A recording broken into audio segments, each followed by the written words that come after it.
que teníamos una conversación interesante y está conmigo.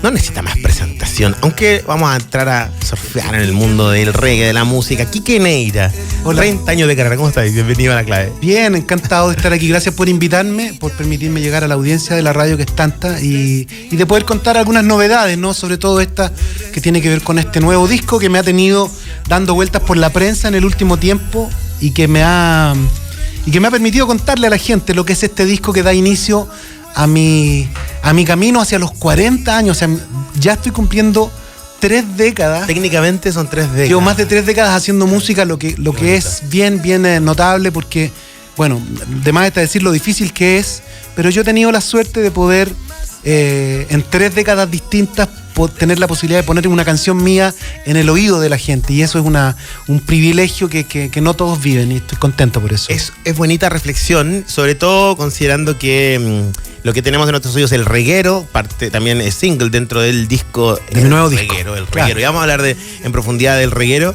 Y también fuera del micrófono hablábamos de música chilena, veníamos de escuchar a Álvaro Enrique. Al final nunca se responde la pregunta, ¿no? ¿Sirve o no sirve? Hojas de té. Parece que no. No, yo creo que no, pero sí sirve para hacerse una infusión. Y para bajar un poquito para ritmo, ¿no? para relajar un poquitito los nervios.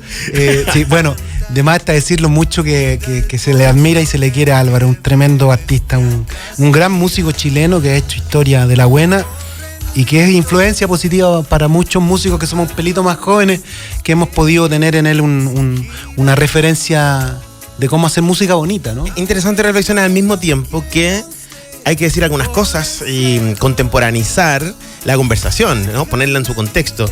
1997, año del disco Fome. 1997 también, primer álbum de Gondwana. Claro. Todo el mundo estaba haciendo algo interesante, algo propio. La música chilena venía con una escuela y aparece Gondwana haciendo reggae. Claro, bueno, y con el preámbulo, con que ya preexistía algo, que es que mi primer grupo Bambú, en el año 95, con esta iniciativa que se llamó el Rock Nacional, que es algo que impulsó el gran Carlos Fonseca, que en paz descanse, a quien muchos músicos chilenos le debemos por lo menos ese empujón inicial. Ya yo con Bambú en el 95 veníamos hablando de lo que era el reggae porque habíamos logrado poner una canción en el oído de la gente, que hasta el día de hoy muchos la recuerdan, sí, claro, que es In Jamaica, que era una canción que hacía alusión a lo que era el reggae, la cultura que estaba detrás del reggae y todo. Entonces, claro, 2 años después yo ya me había cambiado de grupo, salimos con esta nueva banda a la que yo me sumé, que ya existía, y pasa este éxito grandote que permite que en el 90, por ahí en algún punto del 98, sale Armonía de Amor y se convierte en la canción más tocada en radios chilenas por varios meses, y que de hecho hace unos días salió un reportaje en la televisión sobre las canciones más tocadas de hoy y las canciones más tocadas de hace 20 y tantos años. Sí. Y bueno, y en ese recuento aparece Armonía de Amor dentro de las 10 canciones más tocadas hace 20 y tantos años atrás, lo que es más o menos habla a las claras de lo que fue el impacto, ¿no?, de ese trabajo, por lo innovador que era el reggae, porque evidentemente Chile es un país más cercano al rock, a la balada o a la música como más cercano a la cumbia o a lo tropical. Entonces el reggae, que es lo tropical con lo tropical más rock and roll, no había mucho antecedente todavía, y sí marcó y quedó, y nos quedamos. Eso permitió que muchos músicos siguiéramos adelante con nuestras carreras. Oye, interesante la referencia también, mencionando lo tardío que llegó el reggae para el momento del reggae en el mundo, en el contexto, claro, ¿no? Claro. Y ahí tú eres relevante en eso, en ese empuje. El cálculo inicial también bastante arriesgado, ¿no? En ese minuto, como decir, sí, ¿por qué voy a hacer reggae en Chile? Y, claro. Y está ahí esa semilla sembrada, y después de 30 años de carrera, se quedó con nosotros. Yo creo que una partecita de nuestro corazón tiene esto, algo, ¿no? Bueno, tengo una canción que hice en esa época que se llama Reggae is Coming, que la escribí precisamente en esa reflexión, ¿no? De que el reggae venía llegando a la nación y que venía para quedarse. Pero también en estricto rigor y rindiéndole honores a quienes corresponde, decir también que grupos como Los Prisioneros ya habían... Ya, claro. Ellos respondieron a la revolución inicial que fue el reggae en la música del mundo a principios de los 80, y en su repertorio del primer disco hay varias canciones que tienen reggae. Solo que en esa época yo creo que hasta los mismos prisioneros deben haber dicho, ni siquiera digamos que es reggae porque la gente aquí no va a entender. Pero tú que eres Pero uno que gustaba de esa música lo entendía y lo tomó como un estímulo. Sin duda que esas canciones también fueron una energía importante en músicos como yo, que amó el reggae, que nos enamoramos de ese folclore. Tenemos como referencia también a los prisioneros, ¿no? Bueno, y hay gente que quizás no lo sabe tanto y no es para meternos en esa conversación, aunque tú quieras, aunque al menos que tú lo quieras. Pero yo te iba a decir, aquí tenemos un reggaetonero de corazón. La primera expresión de reggaetón... Reguecero, diría yo. Reguecero, claro. Porque reggaetonero sería otra cosa. Exacto, pero fíjate, reguecero, a eso te iba a decir. Reguecero, claro. Porque la primera expresión de reggaetón que se conoce en el mundo, ya la parte técnica y media melómana de esta cuestión, no tiene nada que ver con el reggaetón que conoce el mundo, sino que tiene que ver con maratones de reggae, con una sucesión de fiestas donde en varios días, 1, 2, 3 días, se juntaban en Jamaica a reunir fondos, a reunir plata, y los DJs se ponían a tocar y a pinchar discos, y claro, técnicamente el reggaetón es una maratón de reggae. Luego fue variando en el tiempo, pero sí, claro, aproximación a estos géneros. El reggae le debe el nombre al reggae, el reggaetón le debe el nombre al reggae, el 75%, el 80% del nombre de reggaetón es del reggae, y efectivamente nace el reggaetón del dancehall, se le llama a esa música, que es la música que surge a finales de los 80 en Jamaica, y que al hacerse en estas maratones de reggae ponen oído, por supuesto, músicos y gente que quería cantar de Panamá, de Puerto Rico, en el Caribe, y se dan cuenta que había una nueva beta en el reggae, que era este dancehall, donde había un poquito que permitía abordar otras temáticas más urbanas, por así decirlo. Bueno, y eso muestra en realidad la influencia grande que tiene el reggae en la música del mundo. Debe ser el reggae de las músicas que han generado más influencia en los últimos 30 o 40 años a nivel planetario. Considerar, por ejemplo, que, no sé, Men at Work en Australia, It's a Mistake, trank, reggae. Australia, The Police en Estados Unidos, tienes tú ahí toda la música de Police, Roxanne, Message in a Bottle, Walking on the Moon, etcétera, tantas otras.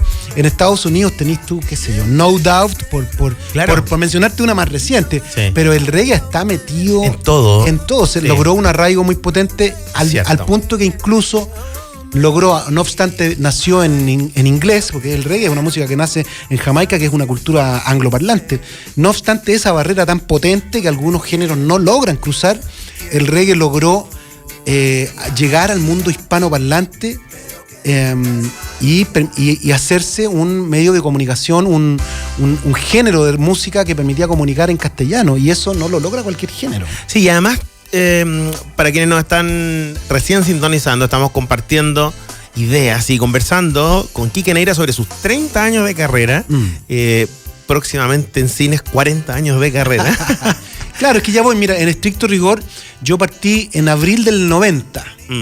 Ahí armé mi primer ensayo con una banda oficial fue en abril del 90. A esta altura ya son 34, entonces el próximo año voy a cumplir 35 años de carrera y ya evidentemente voy entrando al segundo lustro para llegar a mis 40 años de trayectoria. Entonces decidimos decir 30 años para poder encontrar una cifra, un acuerdo, una convención respecto a cuál iba a ser nuestra cifra. Al mismo tiempo es un buen punto, porque hay toda una discusión ahora que viene Paul McCartney a Chile de nuevo, se empieza a hablar más de Paul McCartney, de los Beatles, y todos los años existen estas como efemérides disociadas entre cuál es el día en que nacen los Beatles, claro, y cuál es el día oficial de los Beatles, y hay gente que dice es el día del primer ensayo, hay otro que dice no, es el del primer disco, no, es cuando se encontraron en la calle John y Paul y estaban cerca del lugar y le propuso la idea de hacer música. Es lindo el viaje al final, tiene muchos momentos memorables. La música te permite encontrar cosas que son increíbles y que son hitos que van marcando no solo tu vida, pues yo creo que lo más bonito de la música es eso, que uno emprende una aventura en la que no tenía idea dónde vaya a terminar. Es casi un salto de fe, me atrevería a decir yo, la música, porque te lanzáis sin ninguna certeza. solo amando muy profundamente y sintiendo que eres muy feliz haciendo ese trabajo, y en algún momento tú empezás a darte cuenta que ese trabajo tuyo efectivamente tiene un efecto en la gente que te escucha, y ahí empezáis a sentir que hay tenido un propósito claro con tu trabajo. Entonces te permite marcar hitos para ti, hitos para la gente, hitos para el periodismo, hitos para la industria de la música, etcétera, hitos para la historia cultural de un país, etcétera. Yo también veo que hay varias maneras de medirlo. Desde que yo partí, llevo 34, porque el primer ensayo lo tuve en esa época. En abril del 90. Abril del 90, me acuerdo. Guarden esa fecha para los que quieran celebrar ahí. Me acuerdo porque abril es un mes importante para mí. Siempre. No por lo que algunos ya se están riendo algunos por ahí. Mira las risitas. Mira esos ojitos pequeños que empezaron a salir. Tengo que tener mucho cuidado con las cosas que digo, porque últimamente cada cosa que digo es un bombazo. Y en abril me refiero porque yo estoy de cumpleaños en abril. Entonces no olvido que yo estaba de cumpleaños por los días del ensayo.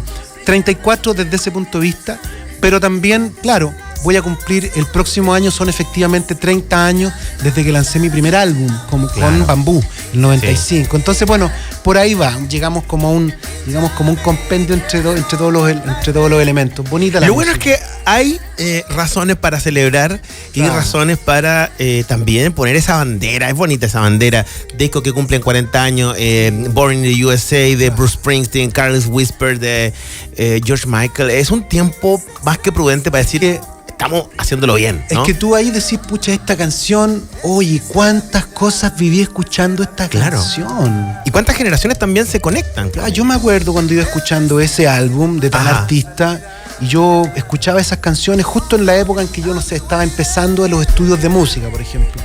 Y escuché ese disco, oye, de aquí a acá todos los días por varios meses, y ahora lo escuché y decís, wow, le debo harto, porque yo me acuerdo que me impulsaba esa música, que es esa magia que tiene la música, que te puede agarrar y decir, wow, canaliza tu energía y wow, dale dirección a tus cosas.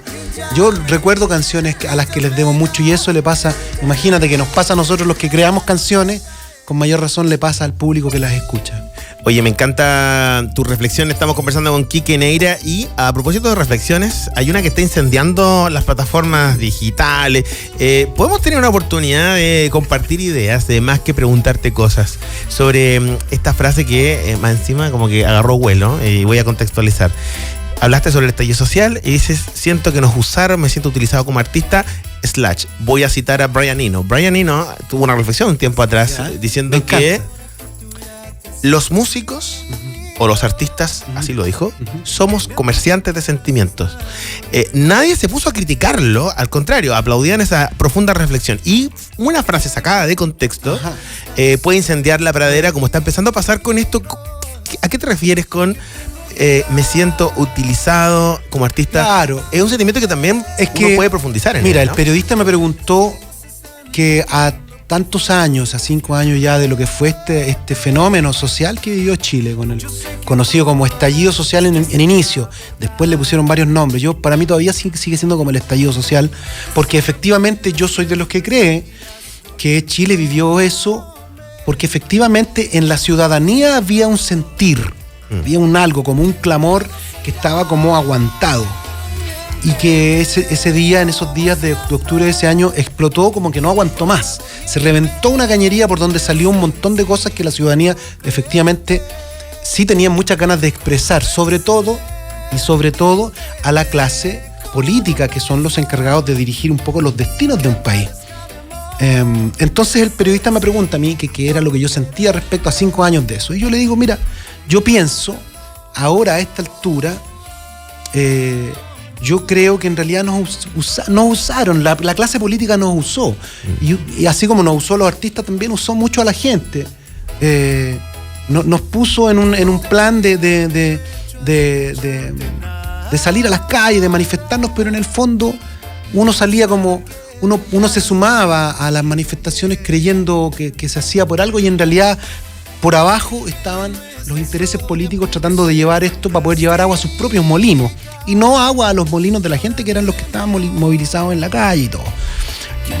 Tal vez debía haber sido más puntual en decir la clase política se quiso aprovechar, pero es que yo creo que es evidente. Sí, claro. Cuando yo digo que siento que nos usaron, yo creo que es evidente, que me refiero a que nos usaron los que están en control, pues si los que están en control de la sociedad es la clase política, Bueno, ellos son la élite. Y para eso es bonito también tener la posibilidad de conversar como pasa en una radio, Claro. donde puedes expresar la idea completa, porque claro, cortar la cuña y ponerla, Claro. encender la pradera, se puede descontextualizar. Bueno, son recursos que se utilizan, entiende uno también en la necesidad de llamar la atención, pero me llamaba la atención a mí particularmente esta reflexión que yo lo he escuchado en otros músicos también, y claro, si tú lo desmenuzas, uno se pregunta, bueno, ¿qué cambió, qué no? Es que claro, ¿qué es que mira, se hizo, qué no se al hizo? igual que el clamor que hubo en la ciudadanía y que dio como resultado un estallido social, al igual que ese clamor que fue silencioso mucho tiempo, hoy en día también hay mucha gente que piensa esto, hay mucha gente que cree que en realidad, pucha, todo lo que se sufrió, las cosas que pasaron y todo terminó en nada, no se avanzó nada, que al final como que da la impresión de que estuviera todo más mal que bien, ¿me entendí? Eso no es algo que yo nomás interpreto, sienta de la realidad, es una cosa que siente mucha gente. Entonces yo pienso que al decirlo se movieron las aguas, porque también es cierto, muy pocas personas se están atreviendo a decir cosas así en estos tiempos, porque vivimos en tiempos en que es muy fácil cancelar, y hay un sector, lamentablemente, hay sectores en la ciudadanía que no están dispuestos a escuchar ningún matiz en una reflexión, que o piensas O blanco o negro. o piensas como nosotros o eres cancelado inmediatamente, y eso tampoco es un buen síntoma. También es reflejo de que las cosas no están bien, porque por cierto, si algo todavía tenemos aquí en Chile es la posibilidad de decir lo que uno siente, lo que uno cree, lo que a uno le está pasando.